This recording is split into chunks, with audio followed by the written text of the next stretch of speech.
तो हेलो बच्चों, स्वागत है आपका गुरुकुल आश्रम के इस प्यारे से चैनल पे। और आज हम पढ़ने जा रहे हैं कक्षा 8वीं की विज्ञान के बुक का chapter number 1 that is combustion and flame. ठीक है, तो आज हम दहन और ज्वाला के बारे में पढ़ेंगे कि दहन कौन सी प्रक्रिया है, ज्वाला कौन सी प्रक्रिया है। इस अध्याय में हमें यही जानना है। ठीक है, तो अध्याय नंबर 1 क्या है बच्चों? दहन और ज्वाला यानी कि कंबशन एंड फ्लेम। ठीक है, तो ये जो अध्याय है हमारा बच्चों, ये केमिस्ट्री का पार्ट है। ठीक है बच्चों, आपने पढ़ा होगा कि साइंस का कितना भाग होता है? 3 भाग होता है। पहला क्या है बच्चों? केमिस्ट्री। साइंस का 3 भाग होता है। क्या क्या बच्चों? Physics, chemistry and biology. ठीक है, तो इस प्रकार से ये जो चैप्टर है that is combustion and flame, ये क्या है बच्चों? केमिस्ट्री का पार्ट है। तो आज हम इस लेक्चर में कक्षा 8वीं के अध्याय नंबर 1 साइंस के बुक का जो है दहन और ज्वाला, इसके बारे में पढ़ेंगे और इसके नोट्स को बनाएंगे। ठीक है, तो चलिए अब हम पढ़ते हैं अपने बुक को पहले और उसके बाद अपने नोट्स की ओर बढ़ेंगे। तो देखिए बच्चों, हमारा चैप्टर जो है वो क्या है? दहन और ज्वाला यानी कि कंबशन एंड फ्लेम। और यहाँ पे लिखा गया है चीज़ों का जलना। तो देखिए बच्चों, यहाँ पे क्या लिखा गया है कि आपने अक्सर देखा होगा कि कुछ पदार्थों में अत्यधिक ज्वलनशील होती हैं। कुछ प्रयास करने पर जलाए जा सकते हैं, पर कुछ पदार्थों को जलाना संभव नहीं है। इसकी जांच करने के लिए पुआल, माचिस की तिल्ली, मिट्टी का तेल, कागज, पत्थर के टुकड़े, कोयले के टुकड़े एकत्रित कीजिए और अपने शिक्षक महोदय की देखरेख में इस पदार्थ को एक एक कर जलाइए। यदि पदार्थ जलता है तो दाह्य कहलाता है और नहीं जलता है तो क्या कहलाता है बच्चों? इसे दाह्य कहा जाता है। ठीक है बच्चों, तो इस जो पैराग्राफ में समझाया गया है कि आपने हमारे आसपास बहुत सारे पदार्थ देखे होंगे जो क्या है, जिसमें से कुछ अधिक ज्वलनशील होते हैं, कुछ कम ज्वलनशील होते हैं। ज्वलनशील अर्थात बच्चों, ज्वलनशील यानी कि कंबस्टिबल होते हैं। ठीक है, ज्वलनशील यानी कि जो जल सकता है, जो कंबस्टिबल है, और अज्वलनशील जो नहीं जल सकता यानी कि जो नॉन कंबस्टिबल है। ठीक है बच्चों, तो देखिए बच्चों, इस प्रकार से आप उदाहरण ले सकते हैं। आप एक कागज को लगाइए, एक पर्टिकुलर टेम्परेचर देने के बाद वो क्या करने लगता है? जलना प्रारंभ कर देता है ना। आप इस चीज़ को घर पे भी करके देख सकते हैं। एक कागज को जलाएंगे और वो क्या करता है? एक पर्टिकुलर टेम्परेचर के बाद वो क्या करने लगता है? जलने लगता है। ठीक है, और वह जल्दी से आग पकड़ लेता है। ठीक है बच्चों, तो कागज क्या हो गया? एक दाह्य पदार्थ यानी कि एक कंबस्टिबल सब्सटेंस हो गया। और देखिए वहीं पे कागज की तुलना में आप स्टोन यानी कि एक पत्थर पे आग लगा के देखिए, आप उसे कितना भी हीट करेंगे बच्चों, लेकिन वो जलेगा ही नहीं। क्यों? क्योंकि वो अदाह्य सब्सटेंस है यानी कि वो नॉन कंबस्टिबल सब्सटेंस है, इसलिए क्या करेगा? नहीं जलेगा। इसी प्रकार आप अपने आसपास नजर दौड़ाइए और देखिए कि कौन सा पदार्थ जो है वो जलने वाला है और कौन सा पदार्थ नहीं जल सकता है। तो देखिए बच्चों, लकड़ी है, लकड़ी जल सकता है। तो क्या बच्चों लकड़ी की अपेक्षा ईंट जल सकती है?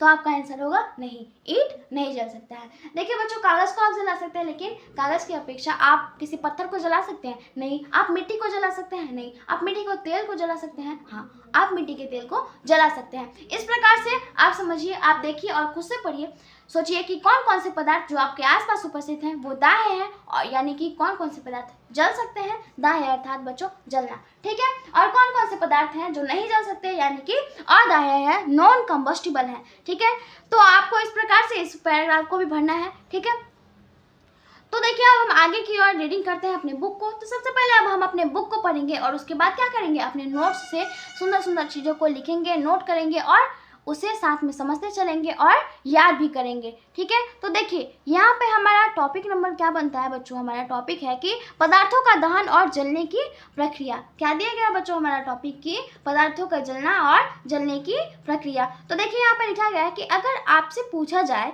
कि किसी वस्तु को जलाने के लिए क्या चाहिए, तो आप कहेंगे माचिस या लाइटर। ठीक है, आपका ये सिंपल सा आंसर होगा कि माचिस या लाइटर। सिंपल सा बात है बच्चों, किसी भी चीज़ को जलाना है तो 2 ही चीज़ चाहिए, माचिस और लाइटर। क्या किसी और तरीके से भी ये चीज़ जलाया जा सकता है? यहाँ से आपको क्वेश्चन मार्क दिया गया है बच्चों। आपसे पूछा जा रहा है कि क्या किसी और अन्य तरीके से, किसी अन्य प्रोसेस से आप इस चीज़ को जला सकते हैं? तो देखिए यहाँ पे लिखा गया कि आइए हम पता करें, यानी कि आइए हम जानकारी प्राप्त करें कि क्या किसी अन्य चीज़ों से की सहायता से माचिस और लाइटर को छोड़कर क्या हम पदार्थों को किसी अन्य चीज़ों से जला सकते हैं? तो देखिए यहाँ पे क्या लिखा गया, आइए पता करें। तो देखिए बच्चों, आगे हम आगे का बुक पढ़ते हैं। तो देखिए बच्चों, यहाँ पे आगे क्या लिखा गया है? आगे जो है वो आपको क्रियाकलाप दिया गया है। ठीक है, एक्टिविटी दी गई है, आप इस एक्टिविटी को करके भी देख सकते हैं, परफॉर्म करके देखिए, आपको जरूर ये सारी चीज़ें एकदम से फील होंगी। ठीक है, तो देखिए यहाँ पे क्या लिखा गया है कि आपने आसपास के दो पत्थर, अपने आसपास की क्या करना है, आपको दो पत्थर लेना है। ठीक है, पत्थर उठाइए, उन्हें कसकर आपस में रगड़िए। क्या करना है, पत्थर उठाना है, उन्हें कसकर क्या करना है, आपस में रगड़ना है। ठीक है, और छूकर देखिए। ठीक है, आपको पत्थर को उठाना है, अपने आसपास अपने आसपास से दो पत्थर उठाने हैं और क्या करना है, उन्हें आपस में जोर जोर से रगड़ना है। ठीक है, और आप उन्हें क्या करना है बच्चों, छूकर यानी कि टच करके देखना है। तो यहाँ पे आपसे क्वेश्चन पूछ रहा है कि कैसा लगा। ठीक है, तो देखिए, आप जब किसी पत्थर को आपस में घसते हो जोर से, तो उसमें क्या, घर्षण बल की वजह से क्या हो रहा है, वहाँ पे फ्रिक्शन फोर्स की वजह से क्या आ रहा है, वो हीट हो रहा है, वो गर्म हो जा रहा है। तो आप जब उस पत्थर को छूने के बाद, रगड़ने के बाद छूओगे तो आपको गर्मी से महसूस होगा। ठीक है, तो अगर इन्हीं पत्थरों को अंधेरे में बहुत जोर से एक दूसरे से रगड़े तो चिंगारी सी निकलती हुई क्या होगी बच्चों, दिखाई देगी। रात के अंधेरे में घर पर ऐसा करके देखिए। ठीक है, तो यहाँ पे आपको दो एक्टिविटी परफॉर्म करने को बोल रहे हैं। पहला क्या करना है बच्चों की, आपको दो पत्थर लेना है। आप इस एक्टिविटी को, इस लेक्चर को देखने के बाद जरूर करोगे। ठीक है, देखिए, आपको दो पत्थर लेना है और क्या करना है, आपस में रगड़ के देखना है। ठीक है, और आपस में रगड़ने के बाद आपको उसे छूना है। ठीक है, आप उस पत्थर को छुओगे तो आपको कैसा महसूस होगा, थोड़ा सा वहाँ पे उस स्थान पे थोड़ी सी गर्माहट महसूस होगी। ठीक है, और उसी के बाद दूसरा एक्टिविटी हमारा क्या है बच्चों, दूसरे बारे में क्या करना है कि दो पत्थरों को अंधेरे कमरे में या फिर रात के अंधेरे में क्या करना है, एक दूसरे से जोर जोर से घिसना है। ठीक है, जोर जोर से एक दूसरे से टक्कर मारनी है। तो उसमें से क्या लिखने की बच्चों, चिंगारी की तरह आपको निकलती हुई दिखाई देगी। ठीक है, वो छोटी छोटी चिंगारियाँ निकलती हुई आपको दिखाई देंगी। यहाँ पे देखिए आगे क्या लिखा गया है इस एक्टिविटी में कि किसी ऐसे दिन में जब धूप निकलती हुई हो तो एक हैंडलेस और कागज लेकर कक्षा के बाहर आइए और हैंडलेस से क्या करना है, सूरज की रोशनी को कागज की ओर केंद्रित कीजिए। थोड़ी देर में कागज को छूकर देखिए। ये हैंड लेंस है बच्चों। ठीक है, यहाँ पे आपको चित्र में दिखाया गया है कि किस प्रकार से एक हैंड लेंस को पकड़ा गया है और इसमें क्या किया जा रहा है बच्चों, इसमें क्या है, यहाँ से सूरज के द्वारा क्या मिल रही है, इसे रोशनी मिल रही है और इस सूरज पे से जो रोशनी है वो इस रोशनी से जो हैंड लेंस से जो पास हो रहा है वो फिर से क्या हो रहा है, कागज पे पड़ रहा है और जिस स्थान पे ये जो कागज पे पड़ रहा है वो स्थान क्या होगा, पूरी तरह से हीट हो जाएगा, गर्म हो जाएगा। और अगर आप इस चीज़ को ज़्यादा देर तक करते हो तो कहीं ना कहीं कागज आपकी आग भी पकड़ सकती है। तो इन सभी चीज़ों को आप आसानी से करके देख सकते हैं, बिल्कुल इजी सा प्रोसेस है। ये एक्टिविटी आपको घर पे ज़रूर परफॉर्म करना है। तो आगे देखिए, आगे हमारे बुक में क्या लिखा गया है, आगे को पढ़ते हैं। तो देखिए, क्या महसूस हुआ, ये आपसे क्वेश्चन पूछ रहा है कि आपको क्या क्या महसूस हुआ। तो देखिए बच्चों, यहाँ पे आपसे क्वेश्चन पूछ रहा है कि हैंड लेंस को वैसे ही कुछ देर तक पकड़े रहिए। ठीक है, ऐसा करने पर क्या होता है, अगर आप हैंड लेंस को ज़्यादा देर तक पकड़े रहेंगे तो सूरज की गर्माहट की वजह से जो किरण जो है जो हैंड लेंस से पास होती हुई कागज पर पड़ रही है तो उस स्थान पे क्या हो जाएंगी बच्चों, आग लग जाएंगी कुछ देर के बाद। इन अवलोकनों के आधार पर सोचिए कि जलने से पहले क्या होता है। किसी चीज़ को जलाने के लिए हमें ऊर्जा या गर्मी की ज़रूरत होती है। असल में जब हम किसी चीज़ को गर्म करते हैं तो उसका तापमान बढ़ जाता है और जब तापमान किसी निश्चित मान पर पहुंच जाता है तो वह जलने लगती है। क्या आपने कभी ध्यान दिया है कि माचिस की तिल्ली अपने आप क्यों नहीं जल रही है। अच्छा बच्चों, अगर आप माचिस की तिल्ली को माचिस के डब्बे से ना घसो तो क्या वो जलेगी, नहीं जलेगी। आप उसे खुला छोड़ दो, वो नहीं जलेंगी। ठीक है, तो वही चीज़ आपको यहाँ से बुक बता रहे हैं कि आपने इस चीज़ को महसूस किया होगा कि माचिस की डिब्बी को ऐसे ही छोड़ देने पे वो क्या होती है, नहीं जलती है। ठीक है, क्या इतनी सहजता से कोई कागज जल सकता है, उतनी ही आसानी से कोई काठ का टुकड़ा भी जल सकता है। कोई कांच का टुकड़ा भी जल सकता है। आपसे पूछा जा रहा है कि जितनी आसानी से आप क्या करोगे, माचिस मारोगे और थोड़ा सा कागज़ के पास ले जाओगे तो क्या होगा, कागज़ जलना प्रारंभ कर देगा, कागज़ जलना शुरू कर देगा। लेकिन क्या एक लकड़ी यानी कि कांच का टुकड़ा जलना प्रारंभ कर देगा, तो नहीं बच्चों। उसका जो है वो पर्टिकुलर टेम्परेचर चाहिए, तब जाके वो क्या करेगा, जलना प्रारंभ करेगा, जलना स्टार्ट करेगा। तो देखिए यहाँ पे क्या लिखा गया है बुक में आगे कि वह न्यूनतम तापमान, ठीक है, वह न्यूनतम तापमान जिस पर पहुंचने के बाद कोई पदार्थ जलना शुरू कर देता है, उस पदार्थ को हम लोग क्या कहते हैं, उसका ज्वलन ताप कहते हैं, यानी कि इग्निशन टेम्परेचर कहलाता है।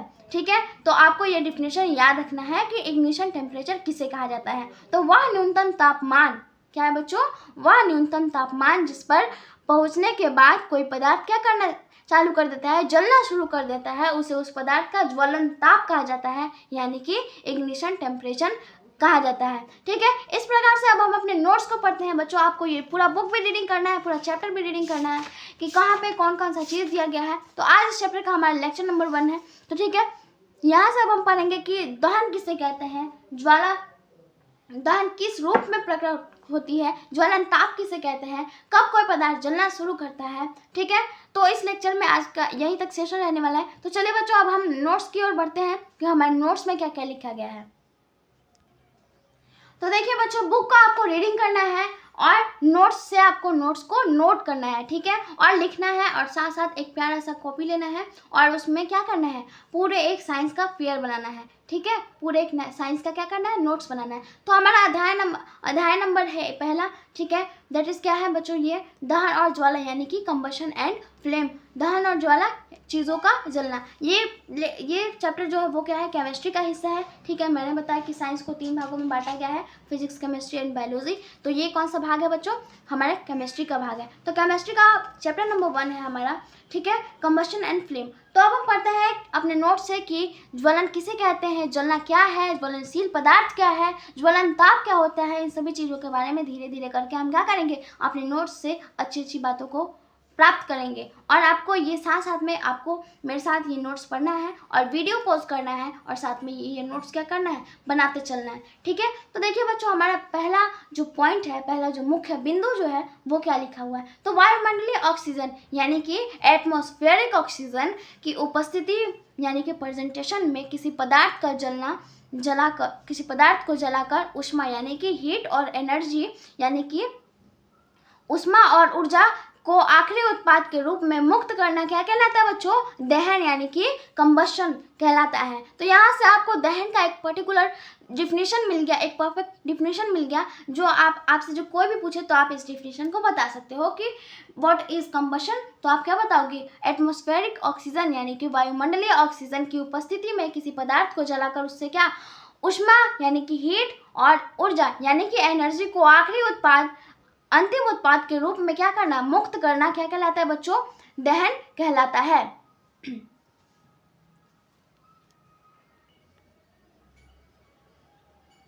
तो देखिए बच्चों, आगे का पॉइंट क्या है हमारा कि दहन एक रासायनिक प्रक्रिया यानी कि केमिकल रिएक्शन है। ठीक है बच्चों, अब जाहिर सी बात है, केमिकल रिएक्शन आ गया तो ये पार्ट क्या होगा, केमिस्ट्री का ही तो पार्ट होगा।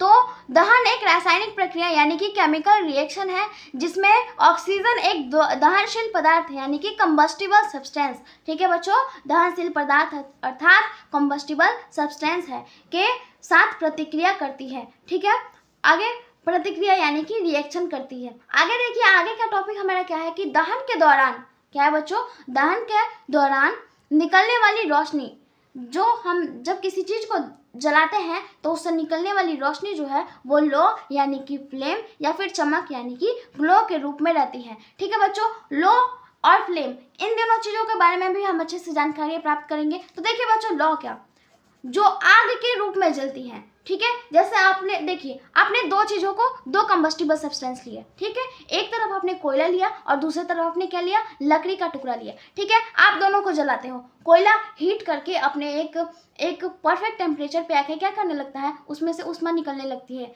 ठीक है, और लकड़ी क्या करता है, एक पर्टिकुलर टेम्परेचर पे वो क्या करने लगता है, जलना प्रारंभ करता है। तो आप कोयले को देखिए और आप लकड़ी को देखिए, तो आप देखिए दोनों में आपको जरूर ना कुछ अंतर जरूर दिखाई रहा है। वो जल रहा है, ये सबको दिख रहा है, लेकिन उनमें अंतर है। एक फ्लेम के रूप में जल रहा है और एक क्या है बच्चों, ग्लो के रूप में जल रहा है। ठीक है, देखिए अगर आप लकड़ी को जलते हुए देखते हो तो वो किस चीज़ के रूप में निकलता है, उसमें से लौ निकलती है। ठीक है, उसमें से क्या निकलती है, आग की लपटें निकलती हैं, तो वो जलना क्या होगा, उसका फ्लेम होगा। ठीक है, और चमक, आप कोयले को जब जलाते हैं तो वो उस लकड़ी की तरह आग नहीं फेंकती, लेकिन तब भी वो जलती है। किस प्रकार से, वो अपने अंदर से ग्लो उत्पन्न करती है यानी कि ग्लो को, चमक को उत्पन्न करती है और जलती है। ठीक है, तो इस प्रकार से ये जो वर्ड है इसे आपने समझा। तो आगे का हमारा टॉपिक है हमारा कि दहन और अदहनशील पदार्थ यानी कि combustible and non combustible substances. तो देखिए बच्चों, हमारा टॉपिक हम है कि combustible and non combustible substances. तो इसके बारे में अब हम पढ़ते हैं कि यहाँ पे क्या क्या दिया गया है। अब हम इस टॉपिक में पढ़ेंगे बच्चों कि कौन सा चीज़ जो है वो कंबस्टिबल है, कौन सा चीज़ जो है वो कंबस्टिबल नहीं है। तो देखिए बच्चों, पहला हमारा टॉपिक है कि कागज़ का एक टुकड़ा ले और कागज़ के टुकड़े पर एक जलती हुई माचिस की तिल्ली लगाएं। ठीक है, आपको एक कागज़ का टुकड़ा लेना है और इस पर क्या करना है, जलती हुई माचिस का तिल्ली लगाना है। ठीक है, हम पाएंगे कि कागज़ का टुकड़ा जलने लगा। सही सी बात है बच्चों, कागज़ जो है वो आसानी से जल सकता है, इसलिए वो क्या करने का, फटाक से आग पकड़ लेगा और जलने लगेगा। हम कहते हैं कि कागज़ का टुकड़ा जल रहा है या कागज़ का टुकड़ा जल जाता है। ठीक है, तो आप इस चीज़ को भी करके देख सकते हो। आपको एक कागज़ का टुकड़ा लेना है, उसके पास माचिस जलाना है और उसके पास लेके जाना है, तो वो क्या करने लगेगा, जलने लगेगा। ठीक है, तो इस चीज़ को आप देख सकते हो, महसूस कर सकते हो। अब हम पत्थर का एक टुकड़ा लेते हैं। ठीक है, आपको एक पत्थर का टुकड़ा लेना है छोटा सा और उस पर एक जलती हुई माचिस की तिल्ली लगाते हैं। ठीक है, पत्थर के टुकड़े पर आप क्या करोगे, एक जलती हुई माचिस की तिल्ली लगाओगे। ठीक है, हम पाएंगे कि पत्थर का टुकड़ा क्या करता है बच्चों, नहीं जलता है। क्या करेगा, पत्थर का टुकड़ा नहीं जलेगा। ठीक है, हम कहते हैं कि पत्थर का टुकड़ा जलता नहीं है, इसका मतलब यह है कि हमारे आसपास के सभी पदार्थ जलते हैं या फिर नहीं जलते हैं। और इन्हीं बातों के हिसाब से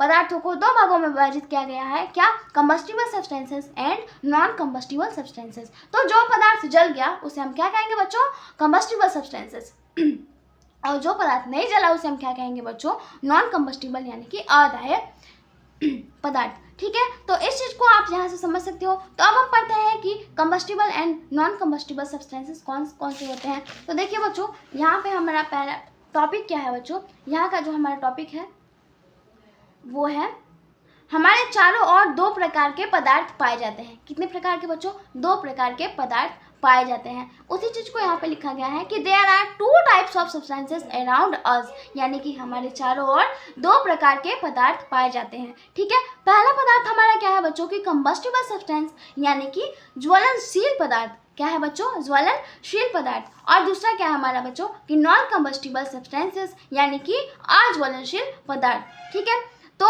इस यहाँ से आपको याद करना है कि हमारे आसपास कितने प्रकार के, दो प्रकार के पदार्थ पाए जाते हैं। पहला क्या है, कंबस्टिबल सब्सटेंसेस यानी कि ज्वलनशील पदार्थ और दूसरा क्या है, नॉन कंबस्टिबल सब्सटेंसेस यानी कि अज्वलनशील पदार्थ। तो देखिए बच्चों, हम पढ़ते हैं कि ज्वलनशील पदार्थ किसे कहते हैं, आखिर ज्वलनशील पदार्थ होता क्या है। तो ज्वलनशील पदार्थ वैसे पदार्थ होते हैं जो जलते हैं यानी कि जो दहन करते हैं। जैसे आपने क्या लिया था बच्चों एक्टिविटी में, कागज़ का टुकड़ा और पत्थर का टुकड़ा। ठीक है, तो कागज़ का टुकड़ा जलने लगा था और पत्थर का टुकड़ा नहीं जलने लगा था, अर्थात कागज़ का टुकड़ा जलने लगा तो वो क्या है, कंबस्टिबल सब्सटेंस यानी कि ज्वलनशील पदार्थ है। तो यहाँ पे देखिए कुछ एग्जांपल्स आपको दिए गए हैं कि कंबस्टिबल सब्सटेंसेस के उदाहरण कौन कौन से हैं। तो देखिए यहाँ पे दिया गया है कागज़, लकड़ी, कोयला, केरोसिन etc। आप जो भी चीज़ अपने आसपास नज़र दौड़ाइए, जो चीज़ आपको जलने वाला दिख रहा है वो क्या है बच्चों, कंबस्टिबल सब्सटेंस है।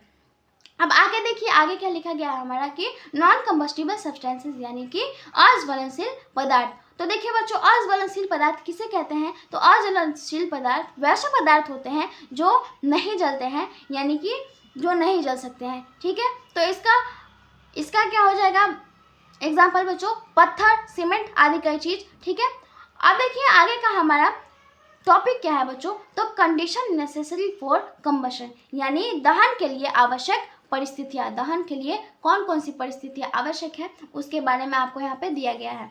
ठीक है, तो देखिए ये स्थितियाँ हैं जो दहन के लिए उत्तरदायी होती है। तो दहन के लिए 3 स्थितियाँ होनी चाहिए, तभी जाके दहन होगा, तभी जाके कोई भी चीज़ जलना प्रारंभ करेगा। ठीक है, तो देखिए यहाँ पे पहला टॉपिक क्या लिखा गया है बच्चों कि किसी ज्वलनशील पदार्थ यानी कि कंबस्टिबल सब्सटेंस की उपस्थिति। अच्छा आप बताइए, आप हवा में माचिस मार के देखिए, क्या हवा में आग लग रही है, नहीं। क्यों, क्योंकि वहाँ पे कंबस्टिबल सब्सटेंस जो है वो नहीं है। कंबस्टिबल सब्सटेंस जो है वो क्या है बच्चों, अनुपस्थित है, प्रेजेंट नहीं है। इसलिए क्या है, आप हवा में माचिस मारते हो तो वो नहीं जलता है। क्यों, क्योंकि वहाँ पे कंबस्टिबल सब्सटेंस अनुपस्थित होता है। तो सबसे पहली स्थिति, सबसे पहला कंडीशन क्या है हमारा कि किसी ज्वलनशील पदार्थ का उपस्थित होना। ज्वलनशील पदार्थ अर्थात बच्चों ऐसा पदार्थ हो जो जल सके। आपने इस चीज़ के डेफिनेशन को जरूर पढ़ा है अभी नोट्स में। तो देखिए बच्चों, और दूसरा कंडीशन हमारा क्या है, दहन के समर्थक यानी कि दहन के लिए सपोर्टर की उपस्थिति होनी अति आवश्यक होती है। आप जब किसी चीज़ को जलाते हो तो उसके सपोर्टर्स वहाँ पे मौजूद होने चाहिए। सपोर्टर्स, दहन के सपोर्टर्स यानी बच्चों की हवा या ऑक्सीजन। देखिए बच्चों, आप पढ़ रहे हो, आप एग्जाम के लिए प्रिपरेशन कर रहे हो, आपको ये पता है कि हाँ आप कर सकते हो, आप अच्छा मार्क्स लाओगे, लेकिन तभी आपको सपोर्टर्स होते हैं कि नहीं कि हाँ कर लेगा भाई, मम्मी पापा होते हैं कि हाँ कर लोगे, आपको वहाँ से एक सपोर्ट मिलता है। उसी तरह से दहन को भी एक सपोर्ट की आवश्यकता होती है, एक सपोर्टर की आवश्यकता होती है, और इसकी सपोर्टर के रूप में कौन कार्य करता है, हवा या ऑक्सीजन की तरह चीज़ें इसके सपोर्टर के रूप में कार्य करती हैं। और तीसरा चीज़ हमारा क्या है, तीसरा कंडीशन क्या है ज्वलन के लिए, कि ज्वलनशील पदार्थ यानी कि कंबस्टिबल सब्सटेंस को उसके ज्वलन ताप तक गर्म करना। ठीक है, अगर आप किसी भी चीज़ को बच्चों, मान लीजिए आप एक लकड़ी में आग लगाते हो, आप एक लकड़ी को सिर्फ एक ही माचिस लीजिए और उसे जला के देखिए, एक मोटी सी लकड़ी, क्या वो जलेगी? तो उन बच्चों आपका आंसर होगा कि नहीं। वो जब तक अपने एक पर्टिकुलर टेम्परेचर को नहीं ग्रहण कर लेती है, जब तक उसका एक तापमान जो है वो पूरा नहीं हो जाता है, ज्वलन ताप जब पूरा नहीं हो जाता है, तब तक वो जलना प्रारंभ नहीं करती है। तो इसलिए इन 3 स्थितियों का होना आवश्यक है। किन किन चीज़ों किसके लिए बच्चों?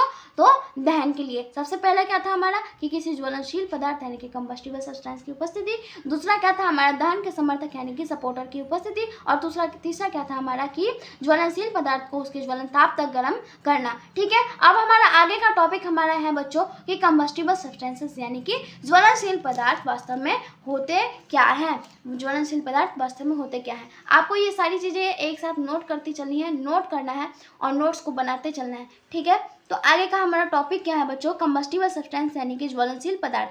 तो ज्वलनशील पदार्थ हमारा टॉपिक है। तो देखिए, इसमें पहला पॉइंट क्या है, दहन के लिए किसी कंबस्टिबल सब्सटेंस यानी कि ज्वलनशील पदार्थ की उपस्थित होना अति आवश्यक है। इसलिए जब किसी कमरे में क्या लगती है बच्चों, आग लगती है, जब किसी कमरे में आग लगती है तो हम कमरे से सभी ज्वलनशील पदार्थ हो जैसे कि लकड़ी, फर्नीचर, कपड़े, किताबें और कागजात आदि को जल्दी से हटा देते हैं। क्योंकि बच्चों देखिए, अब जब आग लगी गई है कमरे में और वहाँ पे अगर कंबस्टिबल सब्सटेंसेस और ज़्यादा उपस्थित होंगे तो वो क्या करेंगे, और ज़्यादा आग पकड़ेंगे और धीरे धीरे क्या होगा, आग फैलते जाएगा। तो सबसे पहले अगर किसी कमरे में आग लगे तो क्या करना है, आप सबसे पहले किस चीज़ को हटाओगे बच्चों, सबसे पहले आप वहाँ से क्या हटाओगे, ज्वलनशील पदार्थ, जो चीज़ जल सकता है उसे आप सबसे पहले हटाने की कोशिश करोगे। ठीक है, अब हम आगे पढ़ते हैं कि आगे क्या लिखा गया है कि ताकि बड़ी संख्या में ज्वलनशील पदार्थ की उपस्थिति के कारण आग ना फैले। ठीक है, जाहिर सी बात है, आप ज्वलनशील पदार्थ को हटा दोगे तो वहाँ से क्या होगा, आग का फैलना धीरे धीरे कम खुद पे खुद हो जाएगा। ठीक है, अब हमारा आगे का टॉपिक क्या है बच्चों, आगे का हमारा टॉपिक है दहन के समर्थक की उपस्थिति यानी कि presence of supporter of combustion. ठीक है, दहन के समर्थक की उपस्थिति। हमारे चारों ओर दहन सबसे आम समर्थक है, दहन का सबसे आम समर्थक जो है यानी कि जो सपोर्टर जो है वो क्या है बच्चों, हवा है। ठीक है, वो क्या है, हवा है। अतः हम कह सकते हैं कि दहन के लिए वायु का होना आवश्यक है। ठीक है, हमारे चारों ओर जो आम सपोर्टर है दहन का यानी कि कंबशन के लिए सबसे आम सपोर्टर क्या है बच्चों, हवा है। तो हम क्या कह सकते हैं कि हवा जो है वो दहन का सपोर्टर है। तो दहन के लिए वायु की उपस्थिति अति आवश्यक है। जब हम किसी व्यक्ति के कपड़े में आग लग जाती है, जब किसी व्यक्ति के कपड़े में क्या लग जाए बच्चों, आग लग जाए, तो कपड़े में आग लग जाती है तो आग बुझाने के लिए उस व्यक्ति को कंबल से ढक दिया जाता है। आपने कभी सोचा है इस चीज़ पे, आपने कभी सोचा है कि ये क्यों किया जाता है? तो देखिए बच्चों, जब हम व्यक्ति जिसमें आग लगी है, ठीक है, भगवान ना करे ऐसा हो, लेकिन मान लीजिए किसी व्यक्ति में को आग लग जाती है, उसके कपड़ों में आग लग जाती है, वो जलना शुरू कर देता है, तो हम क्या करते हैं, फटाक से जाते हैं और क्या करते हैं, उस पे कंबल लपेट देते हैं। कंबल लपेटने से क्या हो रहा है बच्चों कि जो दहन के लिए जो सपोर्टर है ना बच्चों, जो हवा है, वो क्या हो रहा है, उसे मिलना बंद हो रहा है। तो जाहिर सी बात है जो सपोर्टर है वो उसे सपोर्ट करना बंद कर देगी, तो यहाँ से क्या हो जाएगा, जलना भी बंद हो जाता है। ठीक है, इसलिए किसी व्यक्ति को अगर आग लगती है तो उसे क्या कर देता है, जल्दी से उसे कंबल से ढका जाता है। कंबल से ढक देने के बाद जो दहन के लिए जो सपोर्टर जो चीज़ है, हवा है, वो मिलना बंद हो जाती है और इसलिए क्या होता है, धीरे धीरे आग खुद से बुझ जाती है। ऐसा इसलिए होता है क्योंकि जब किसी व्यक्ति को जलते हुए कपड़े को कंबल से ढक दिया जाता है तो कपड़े को हवा की आपूर्ति बंद हो जाती है, जिससे कपड़ा जलना बंद कर देता है और आग इस प्रकार बुझ जाती है। जिस चीज़ को मैंने समझाया उसी चीज़ को यहाँ पे थ्योरी में लिख दिया है आपके पढ़ने के लिए। ठीक है,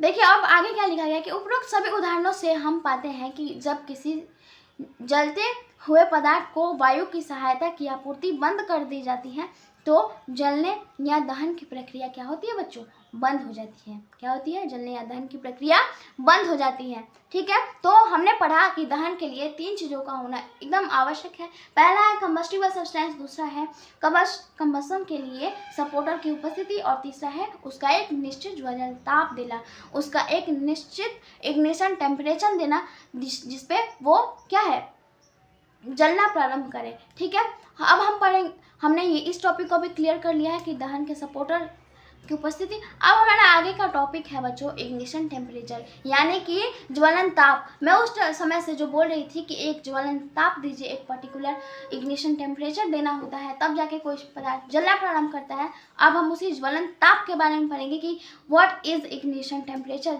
ज्वलन ताप होता क्या है। तो पहला बिंदु है हमारा कि इससे पहले कि कोई ज्वलनशील पदार्थ यानी कि कंबस्टिबल सब्सटेंस आग पकड़ ले, आग की चपेट में आ जाए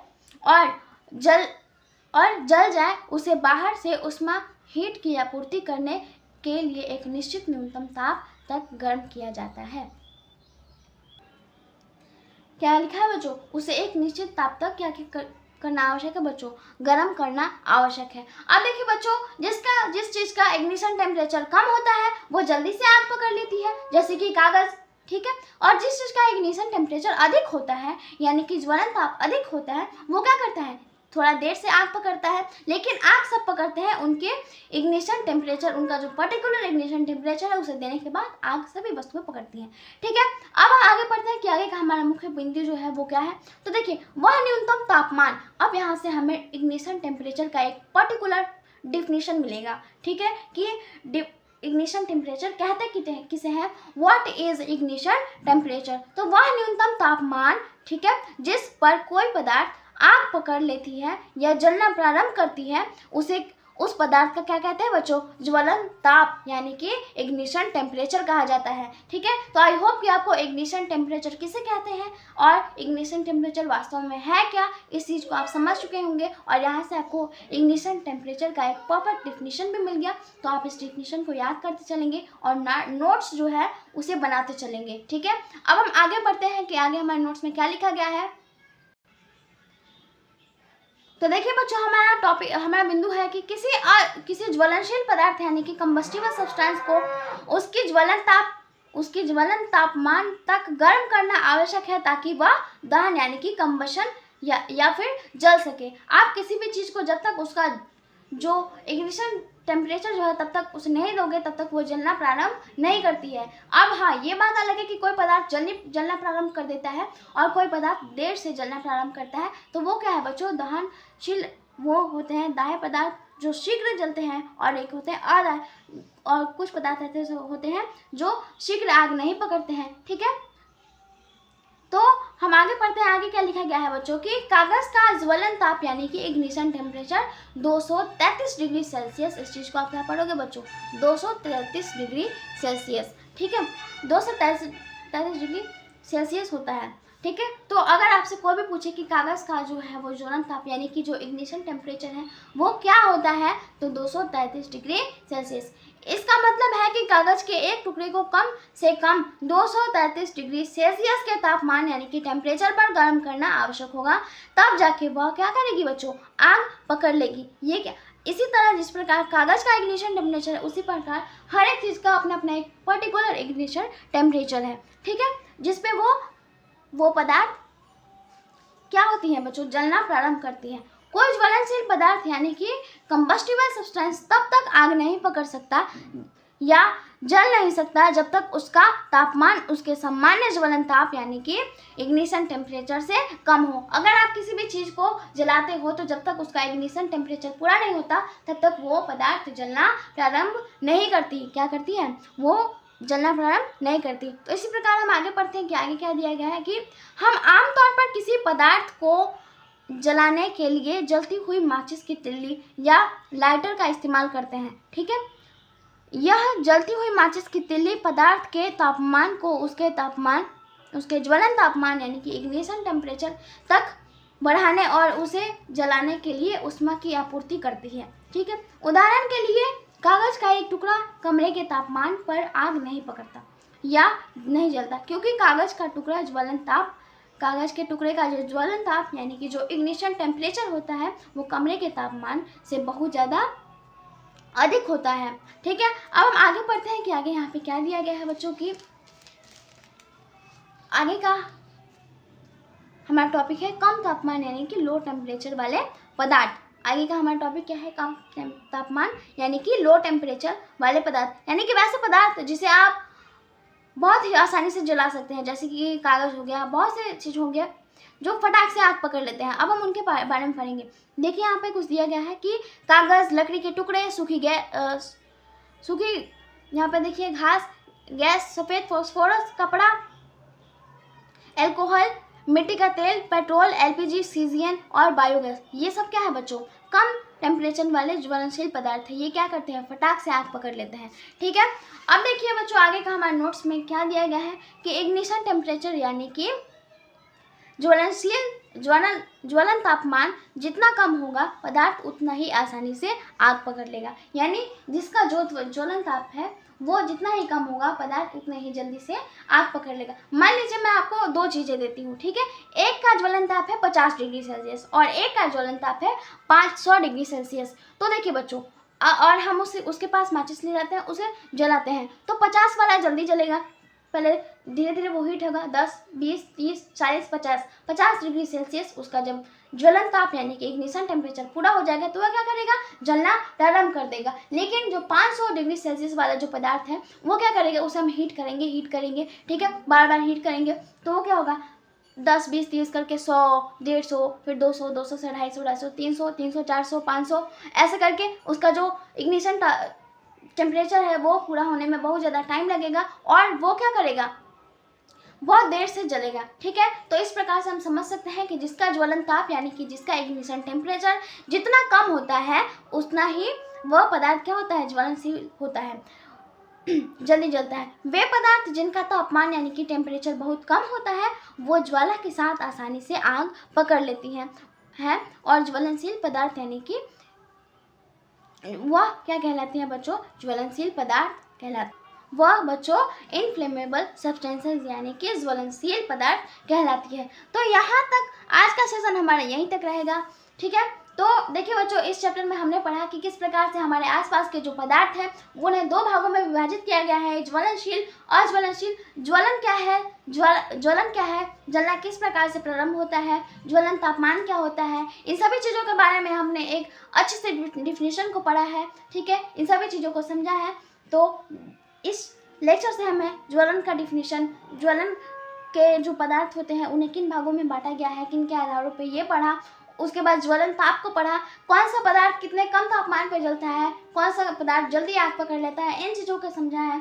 तो हम अब आगे के लेक्चर्स में आगे का नोट्स कंप्लीट करेंगे। ठीक है, और आगे इस चैप्टर को पूरा करेंगे। ठीक है, तब तक क्या करना है बच्चों? आपको एक बार खुद से इस बुक को जरूर रीडिंग करना है। ठीक है, आपको खुद से बुक को जरूर रीडिंग करना है इस नोट्स को पढ़ने के साथ साथ। आप क्या करोगे बच्चों? इस वीडियो को देखोगे। ठीक है, और आपको इस वीडियो का क्या करना है बच्चों? देखना है और पूरे वीडियो को समझने के बाद क्या करना है? धीरे धीरे क्या करना है? वीडियो को पॉज करते जाना है और जिस प्रकार से मैंने जो नोटबुक में नोट किया है उस चीज़ों को आपको भी नोट करना है। ठीक है, और आपको हर एक सब्जेक्ट का अलग अलग नोट्स बनाना है, अलग अलग एक अच्छी सी कॉपी लेके अलग अलग नोट्स बनाना है एक सुंदर सा राइटिंग में। ठीक है, तो मिलते हैं अगले सेशन में। तब तक के लिए धन्यवाद। हंसते रहिए, मुस्कुराते रहिए।